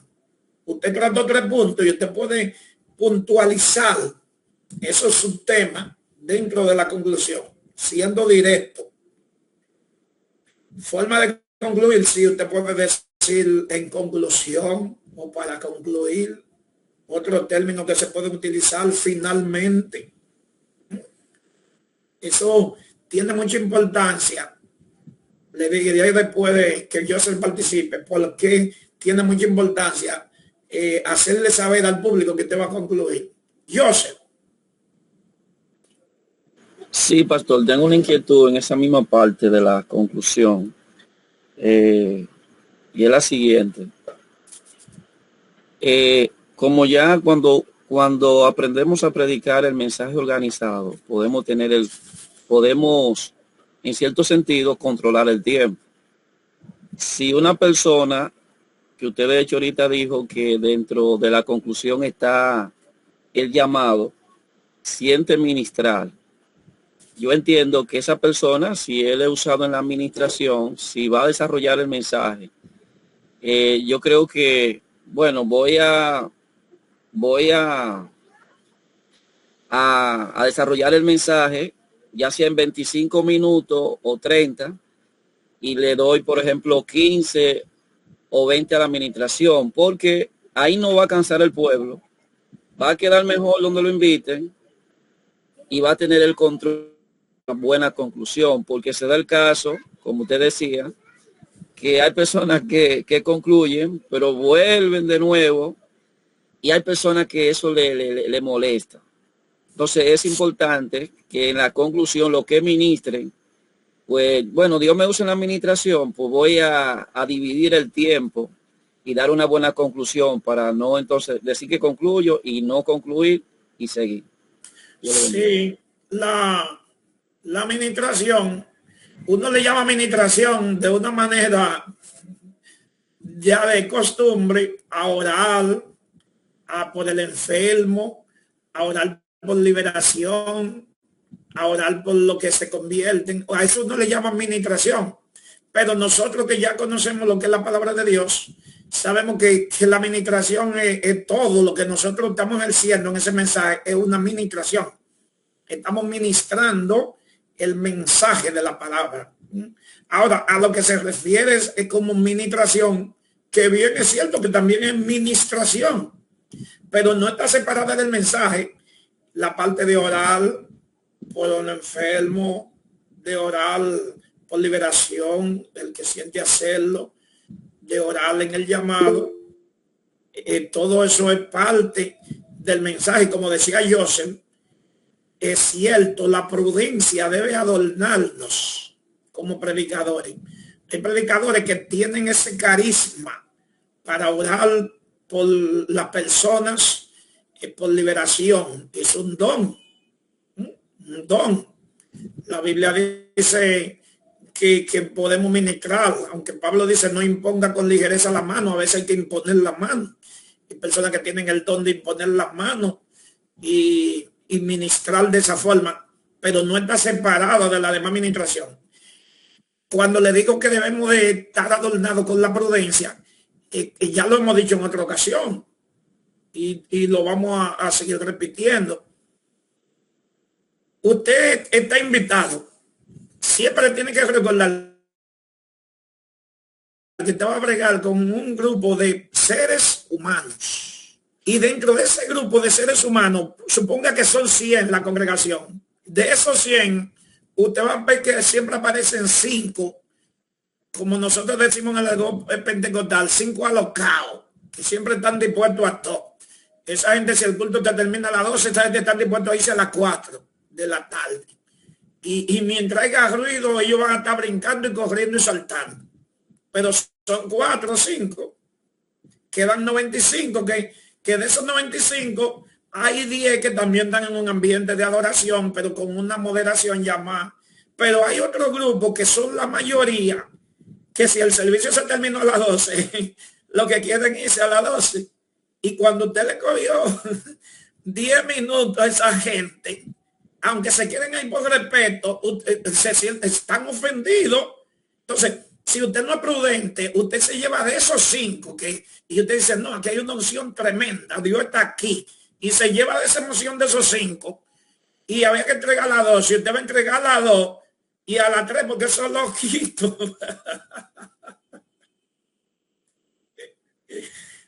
Perdónenme la expresión. Perdónenme la expresión, pero ustedes me están entendiendo, ¿verdad? Sí. Hay 5 loquitos ahí que después de las 7 de la noche y ellos van a estar gozosos y van a decir que eso fue la misma gloria de Dios. ¿Usted entiende? Pero y los otros. Entonces, usted tiene que estar adornado con la prudencia como predicador o predicadora. Usted le entregan a las 11. Si usted pregúntele a los líderes qué tiempo tengo. ¿Qué tiempo tengo? Hay lugares donde los líderes también son unos locos viejos. Perdóname, no puedo parar la risa. Donde los líderes, no, hasta que el Espíritu diga. No se lleve de eso. No se lleve de eso. Sea prudente. La prudencia siempre. Tenga la visión. Ahora, si fue verdad que el Espíritu se metió el Espíritu, nada más no van a ser 5, el pueblo entero va a estar, porque ¿quién controla a Dios si Dios se mete? Pero no se lleve de los 5. No se lleve de los 5. Déjeme parar la risa, que Jason participe, porque tengo cosas más que decir en ese sentido. Mano Jason, adelante. Sí, estamos gozándonos, pastor, con las enseñanzas del día de hoy, como siempre, ¿verdad? En cuanto al tema de ahora, yo tengo una pregunta hace un momentito, y es que quiero que usted me diga a mí de manera personal los requisitos del mensaje textual. O sea, tenemos otro tipo de temperamento. Por eso también hablamos de que eso no tiene que ver nada con la unción. Eso tiene que ver con el temperamento y el carácter, la forma activa. Por ejemplo, nosotros los dominicanos y la mayoría de los caribeños somos sanguíneos, somos fervorosos. Y algunos confunden el ser fervoroso con la unción. Wow, ¿qué unción tiene ese hombre? No, tiene la unción, no vamos a decir que no la tiene, pero aquel que habla de una manera pasiva tiene la unción también. La diferencia es el carácter, la diferencia es el temperamento. Uno exponemos de una manera activa, fervorosa, nos encendemos, pero algunos dicen que está prendido en Dios, pero no es encendido en Dios, es la sangre de nosotros que es así. No estoy diciendo con esto que Dios no está ministrando, porque estamos ministrando su palabra. El problema es que confundimos cuando decimos, wow, qué unción tiene ese. Y entonces aquel que predica pasivamente no tiene unción. Claro que tiene la unción. Entonces la unción no está en que nosotros seamos fervorosos o no seamos. Eso se llama estilo y eso se llama un carácter, una característica. Eso también le podemos influir. Y repito, el temperamento. Usted no va a ver una persona flemática fácilmente de que encendido. Usted va a ver un sanguíneo, un colérico encendido ahí y uno dice, wow, qué fuego. No, es un fuego natural. Repito, no, eso no es malo. Yo soy así, yo soy sanguíneo y a veces el orden del mismo conocimiento me lleva a hablar de una manera pasiva, pero hay un momento en que uno se enciende, pero repito, eso tiene que ver con la característica, con el temperamento y también, ¿por qué no?, con el conocimiento, porque todavía usted es un sanguíneo agresivo y sabe que hay momentos que hay que tranquilo, calma, predicador, da un respiro al oyente, y en otro momento lo encendemos, como dicen en pentecostal, en algo pentecostal, prendido en una sola llama. Sandra Mella. Rapidito, que se nos acaba el tiempo. Amén. Respecto a eso también, del estilo de la predicación, en el caso también de lo que usted decía anteriormente, que hay muchas personas que a veces con tiempo se le alarga, o sea, hay mucha gente que está dispuesta, pero el hecho de uno excederse al tiempo establecido a veces es un poquito falta de respeto también, porque hay un tiempo establecido. Entonces ya eso de si el tiempo se extiende, entonces ya eso también es parte del estilo del predicador. O sea, si yo soy una persona que ya después de que yo ministro la palabra, decido orar, yo mismo sé cómo me manejo, qué tiempo me puedo tomar, entonces eso yo lo puedo añadir también a mi organización en el mensaje. Amén.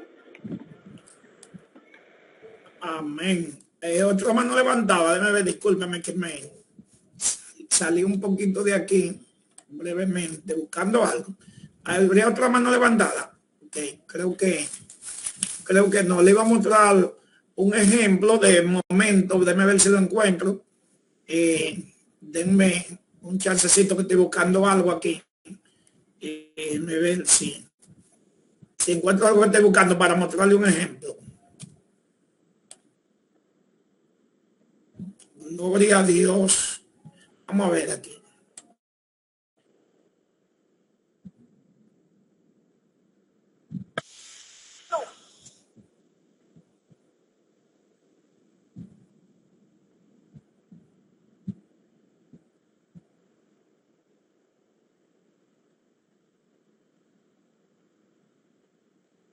Pablo dice, poned la mira en las cosas de arriba, donde está Cristo sentado a la diestra del Padre.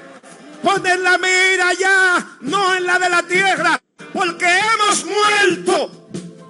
Es una característica de la iglesia que tiene el Espíritu Santo, que murió al pecado, murió a la carne. Pablo dice, con Cristo estoy juntamente crucificado y ya no vivo yo, es Cristo el que vive en mí. Y lo que ahora vivo en la carne, lo vivo en la fe del Hijo de Dios. Wow, la palabra de Dios no puede ser más clara, mis hermanos. Donde el montón de creyentes, de evangélicos, son evangélicos y son mundanos. Aman la cosa de Dios y aman la cosa del mundo. ¿Sabe por qué? Porque no hay una identidad. Pero cuando la iglesia se llena del Espíritu Santo, tiene una identidad porque tiene los ojos puestos allá arriba en el cielo. El apóstol Pablo dice: poned la mira en las cosas de arriba, donde está Cristo sentado a la diestra del Padre. Poned la mira allá, no en la de la tierra, porque hemos muerto. Es una característica de la iglesia que tiene el Espíritu Santo, que murió al pecado, murió a la carne. Pablo dice: con Cristo estoy juntamente crucificado y ya no vivo yo, es Cristo el que vive en mí. Y lo que ahora vivo en la carne, lo vivo en la fe del Hijo de Dios. Wow, la palabra. Ustedes pueden observar, ¿verdad?, como en un momento determinado el predicador se exalta. Naturalmente, no podemos negar que hay una gracia. ¿Ven? Lo que queremos aclarar es que eso no es lo que significa la unción. La unción está durante todo el mensaje de la predicación. El poder, porque no es del predicador, es de Dios y de la palabra. Ahora, hay un momento en que el predicador, en el caso de nosotros que somos sanguíneos, sentimos ese impulso, esa corriente, nos impulsamos, mientras que otros que son más pasivos sienten la misma corriente, sienten el mismo ardor, pero siguen tranquilos en la pausa. No significa que no tienen la unción, no significa que no tienen a Dios. O sea que no podemos confundir el momento de la exaltación de un predicador, de cualquier predicador, confundirlo con la unción. No se confunda eso, o con el fuego. ¡Wow! ¿Qué fuego tiene ese hombre? Es verdad, hay un fuego humano, pero que ese mismo fuego está en el pasivo también, pero que lo manifiesta de otra manera. A eso me refiero. Entonces, pero también observen lo que vieron ese corte, podrán verlo de nuevo, que en ese tiempo de exaltación, en este caso que soy yo el que estoy predicando, ustedes podrán ver que ahí todo lo que corre es el mismo mensaje, en el orden del mensaje, cero, que es muy importante aclarar eso porque es parte de la homilética, cero muletilla. Ahí en todo ese momento de exaltación, porque hay predicadores que se exaltan y en lugar de predicar la palabra comienzan entonces a soltar palabras de adoración, de glorificación.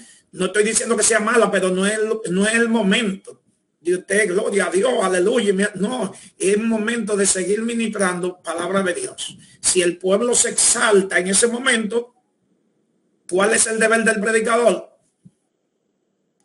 Hacer pausa en el mensaje, porque si quiere acompañar al pueblo en adoración, amén, pero hacer pausa en el mensaje, porque si sigue predicando y sigue diciendo la palabra, esas palabras van a caer en el vacío, porque la gente en ese momento, la mayoría, no están en eso. Retomando el punto de ahorita, porque el tiempo casi se nos... Sí.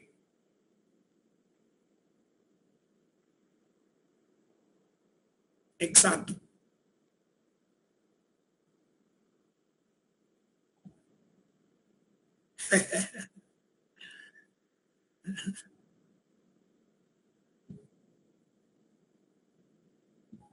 Exacto, exacto. Es así.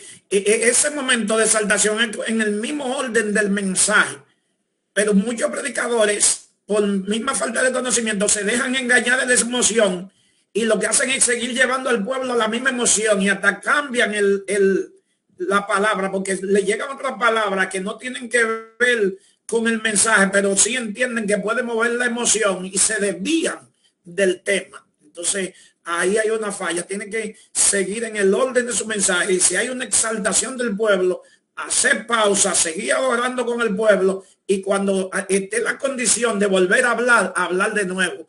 Pero hay predicadores que en medio de ese pueblo alborotado, alabando, glorificando, ellos siguen predicando. ¿A quién le están predicando? Nadie va a captar en ese momento lo que te está diciendo. Mejor haga una pausa y adore a Dios junto con ellos. ¿Entendido eso? Entonces, ahorita estábamos hablando que nos reímos mucho. Yo digo nos reímos porque yo veo muchos que se estaban riendo conmigo. Que fue en base a la pregunta de Joseph y quiero concluir esa parte, la participación de Joseph.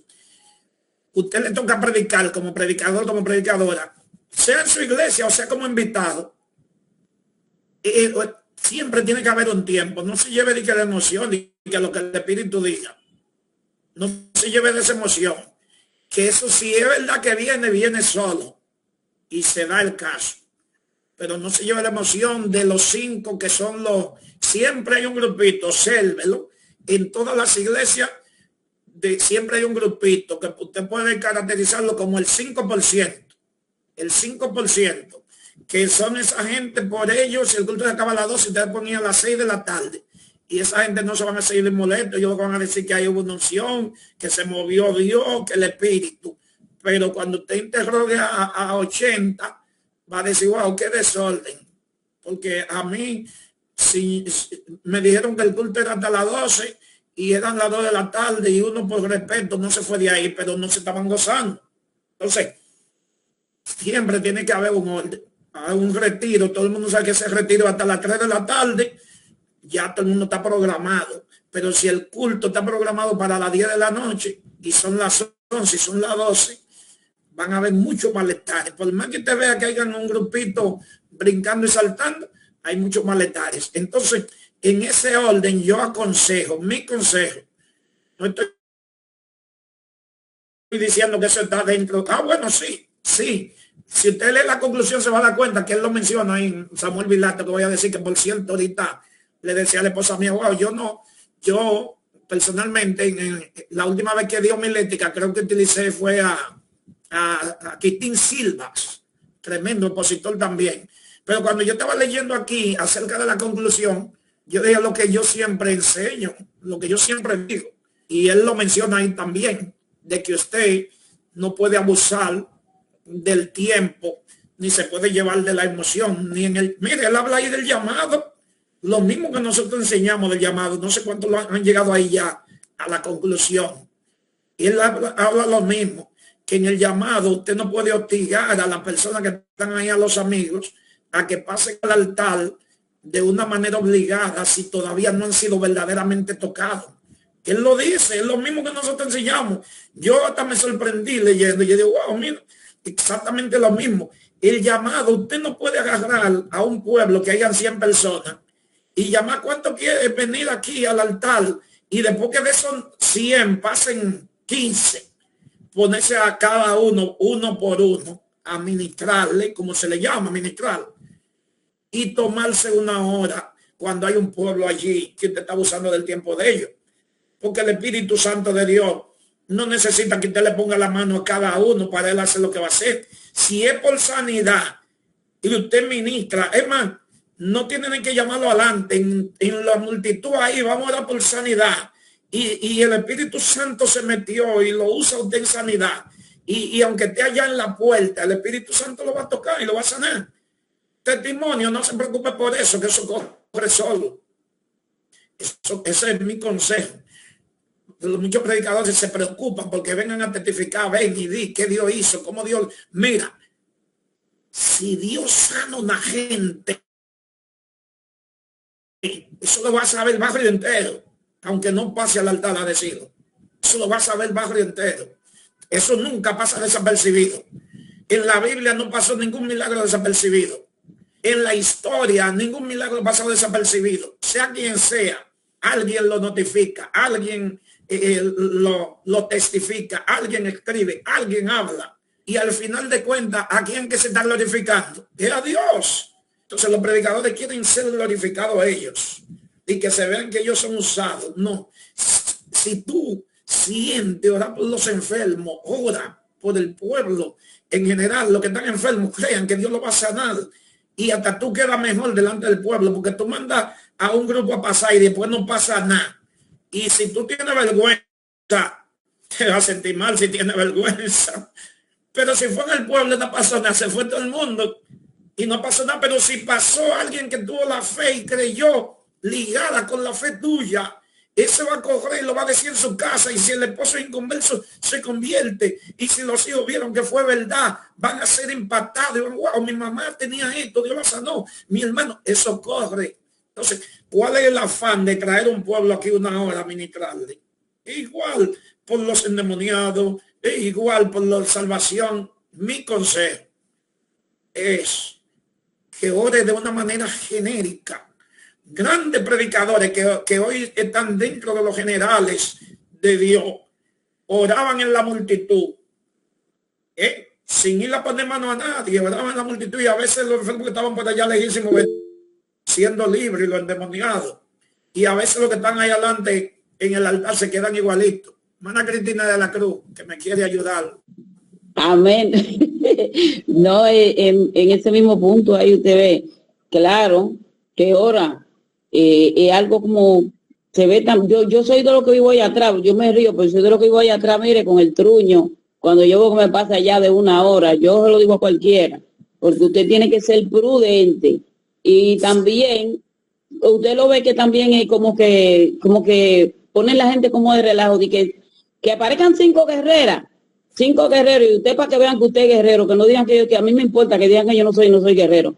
Vaya, búsqueme a a fulano, y tú ves que agarran, de que la guerrera, de que es mentira, yo soy una guerrera, a mí no hay quien me diga, ¿quién tiene que saber yo soy guerrera?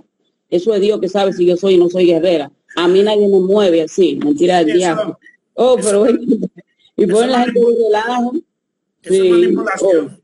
Sí, ustedes saben que se utiliza mucho la manipulación, y nosotros debemos de enfocar eso. Mayormente los predicadores evangelistas que predican en diferentes lugares, ya yo no estoy en esa etapa, ya yo estoy en otra etapa más de enseñanza, de organización, de levantamiento de iglesia, etcétera. A mí me invitan mucho a predicar y yo lo que las rechazo.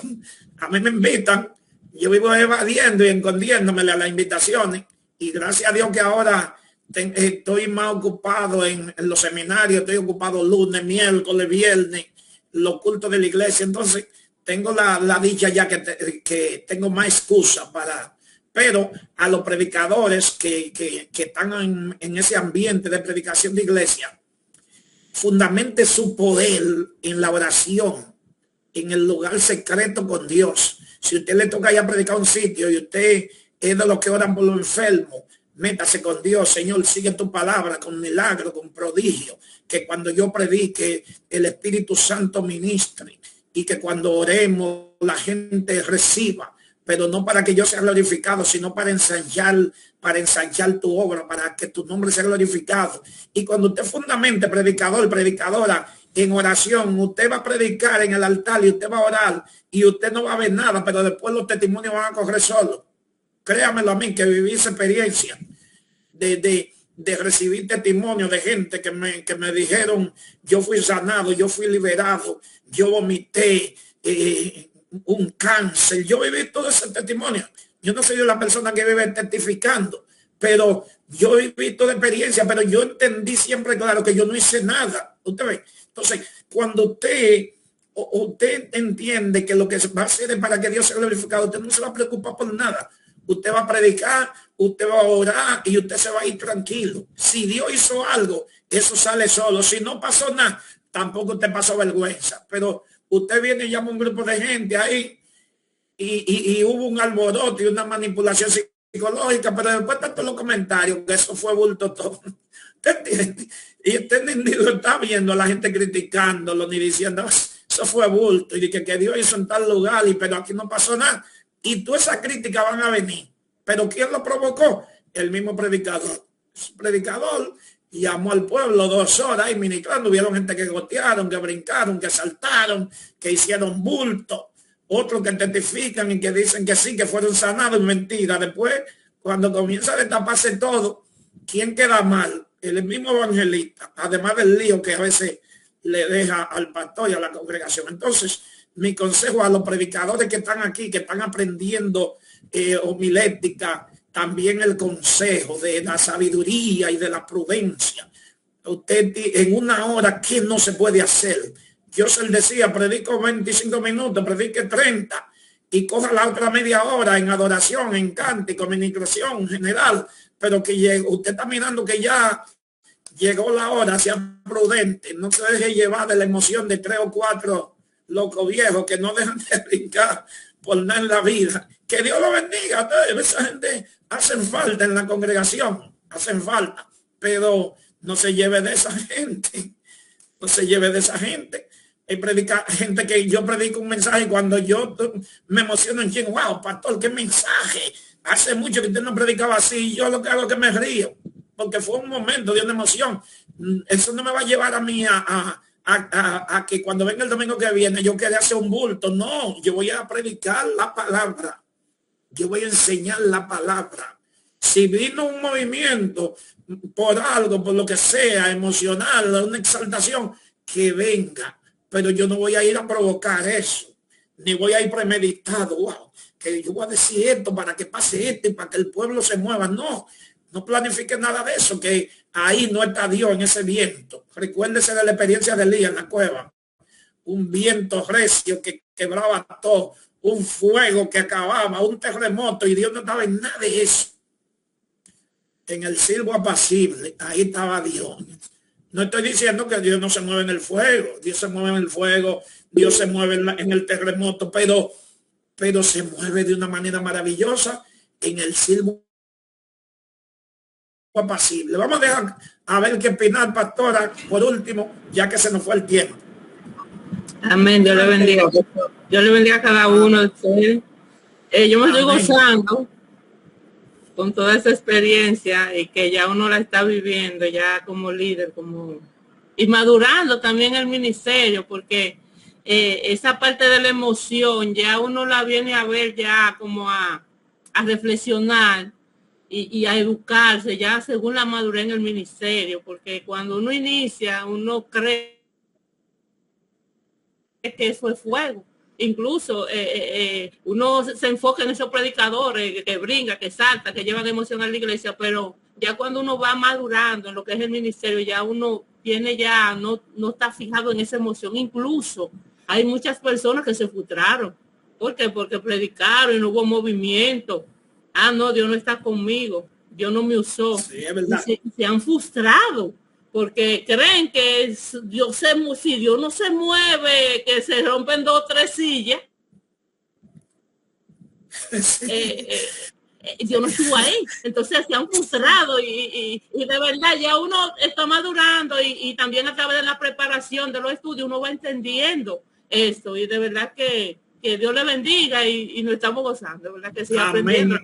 Así es. Miren, cuando ustedes estén leyendo el material, en la conclusión, yo sé que muchos no han llegado ahí, usted verá que todo eso que acaba de decir Belki y parte de las cosas que hemos dicho la menciona el hermano aquí, que él mismo menciona en su propia experiencia de mensaje que predicó, que él mismo decía, wow, Dios no me usó. Si fue la palabra que predicaste ordenadamente, Dios te usó. Lo que pasa es que hay gente que creen que en esa emoción, y como decía Belki, es así mismo. En la inexperiencia de uno llegó un momento que uno creía que si no hubo ese movimiento, ahí no estaba Dios. Cuando hay un movimiento, si es original, nos gozamos. Si hay gente que están danzando, nos gozamos. Pero cuando no se dance, no significa que Dios no se movió. La mayoría de veces no se va a danzar y Dios está ahí. La mayoría de veces no va a haber un género de lengua y Dios está ahí. Si hay un género de lengua y es por el Espíritu, gloria a Dios. Pero si no hay lengua, gloria a Dios. Si alguien se sanó, gloria a Dios, pero si no se sanó, gloria a Dios también. Como quiera, Dios está ahí, porque Dios donde está es donde hayan 2 o 3 reunidos con corazones sinceros, adorando y glorificando su nombre, que no se movieron las emociones, pero Dios estaba ahí. En el silbo apacible, como dice la canción de nuestro hermano, en el silbo apacible llegaste. En el silbo apacible, cuando viene a ver Elías, estaba esperando a Dios en el fuego, en el terremoto, en el viento, y no había nada. Sin embargo, en ese silbo, en esa quietud, wow, en esa serenidad, en ese silencio, ahí estaba Dios. La mayoría de veces que Dios llegó y que Dios ha estado en el silencio. El fuego ha sido como, usted va a buscar fuego en la Biblia, en el Sinaí, un fuego tremendo, el pueblo lo que estaba lleno de miedo, 2 o 3 veces, pero la mayoría de veces en la administración de Dios es en la quietud. Pero nosotros los pentecostales hemos entendido que en medio del ruido es que Dios está. Señores, se nos acabó el tiempo, pero ya para irnos, recuerden, para la semana que viene, los que llegaron tarde, hay que armar un bosquejo, no importa si quiere, lo puede ser combinado. puede ser textual, puede ser temático, puede ser positivo o puede ser combinado. Pero usted me va a armar un bosquejo. Si no lo sabe armar, busque un compañero, auxíliese, pero la semana que viene usted tiene que traerme un bosquejo. Que no tenga desarrollo. ¿Perdón? Que no tenga desarrollo. Sí, sin desarrollo, el bosquejo. Tema, introducción, los puntos a tratar y la conclusión. Claro, en la conclusión usted puede decirme más o menos algo, nada más no que va a decir conclusión sobre su tema.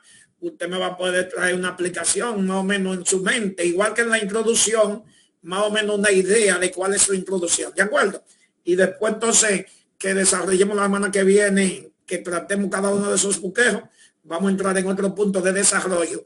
No me lo va a predicar por aquí porque estamos en una manera virtual, pero sí vamos a llegar a la conclusión donde usted me va a escribir el desarrollo escrito, como que usted está predicando, pero escrito. Y después sí va a tener sus 5 o sus 10 minutos cada uno para leerme su mensaje. Esa es la idea. No es que te va a venir a predicármelo, pero sí me lo va a leer sin micrófono, naturalmente, una buena lectura, porque ya usted lo practicó, la lectura, etcétera, etcétera. Pero hasta ahí vamos a llegar. De aquí para adelante vamos a trabajar en las semanas que nos quedan, vamos a trabajar con el desarrollo de ese mensaje, de ese sermón, como si fuera un discurso escrito. ¿De acuerdo? Dios le bendiga, Dios le guarde y hasta la semana que viene, si el Señor lo permite. Shalom, Dios bendiga a todos. Amén. Dios le bendiga. Amén, amén. Bendiga a todos.